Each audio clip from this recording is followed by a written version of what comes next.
موږ یې په دې خپل سترګو باندې وینو چې زموږ مخکې د الله نافرماني کیږي موږ یې په دې خپل سترګو باندې وینو چې زموږ مخکې د پیغمبر نافرماني کیږي موږ یې په دې خپل سترګو باندې وینو زموږ په مخکې د قرآن مخالفت کیږي خو زما په تندي کې ګونج رانغلې زما په مخ باندې د خفګان اثرات رانغل ما دا ونه ویل چې الله ستا د دین مخالفت شروع دی الله د قرآن مخالفت شروع دی الله ستا مخالفت شروع دی الله ستا د پیغمبر مخالفت شروع دی موږ د هغه ګناه په کار کې د هغې سره شریکان یو موږ د ګناهګار سره په صف کې ولاړ یو موږ د ګناهګار ملاتړ جوړ یو موږ د هغې تایید کوو د دې سترګو نه ګناهونه تېرېږي او زموږ ګوتې ګناهونه کوي زموږ سترګې ګناهونه کوي دا پرېږده چې د ګناه رد وکړو هغه څوک چې ګناه کوي په هغې لعنت ووایو هغه څوک چې هغې ګناه کوي د هغې مخنیوی وکړو موږ په دې خپل لاسو باندې د ګناه تشهیر کوو موږ په خپلو پیسو باندې د ګناه نشریات کوو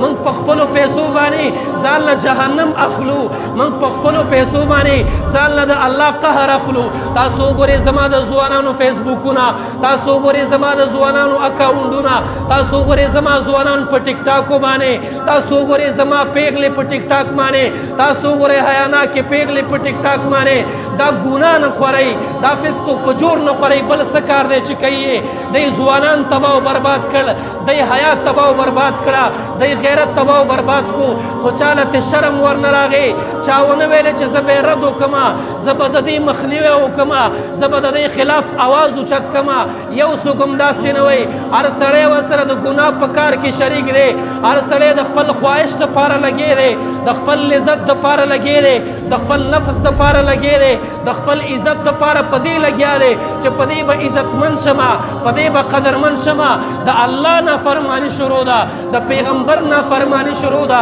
د قرآن مخالفت شروع دی چا له غم مخې ته نه ودرېږي زما ځوانان تباه و برباد زه څنګه تاسو پوه کړمه زه په کومه لهجه تاسو پوه کړمه زه په کوم الفاظو تاسو پوه کړمه زه تاسو ته څنګه ووایم چې ذمواري مو دا ده د دې خلکو خلاف اواز اوچتول ذمواري مو دا ده د دې خلکو مخالفت کول خپل اکاونټ په دې نه چلول د هغې مخالفت کول رونو سبا الله له ور رواني رونو سبا قبر له روان یو سبا هغه لویه ورځ کې الله ته څه وی چې الله ستا د دین مخالفت کېدو الله ماله جړا رانغله الله ستا د قرآن مخالفت کېدو زما په تندي کې ګونجې جوړې نه شوې الله زما په مخ اثرات د خفګان رانغل هلته پیغمبر ته څنګه وی زه ستا امتي یم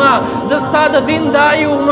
ما دعوه د لا اله الا الله کوله ما دعوه د امتیتوب کوله څنګه الله ته وی په کومو سترګو الله له ورځي په کومو سترګو قیامت له ورځي په کومو سترګو محشر له ورځي په کومو سترګو امام الانبیاء له ورځي زموږ ذمواري ده امر بالمعروف نهي عن المنکر زموږ ذمواري ده د ښو کارونو امر کول او د غلطو نه سړی منې کول خو څوک دا کار کوي را سره زه خو مې قسم دی په دې چغو چغو ستړی شو زه خو مې قسم دی په دې چغو چغو وچاودو زه خو مې قسم دی نو دې حد ته رسېدلی دی لکه میا چې د اوبو نه راوالي او په دې ځمکه باندې ولې چې دا خپل ځوانان او خپل مسلمان